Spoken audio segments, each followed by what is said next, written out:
Hi!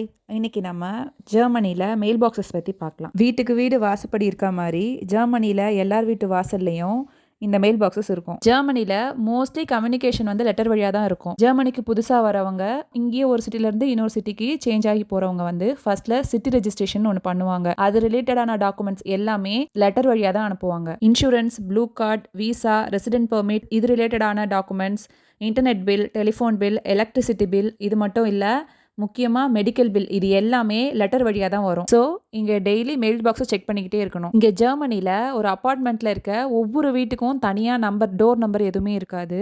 காமனா அந்த பில்டிங்க்குன்னு சொல்லிட்டு ஒரு நம்பர் இருக்கும். அதனால இந்த மெயில் பாக்ஸ்ல டோர் நம்பர் எதுவுமே இருக்காது.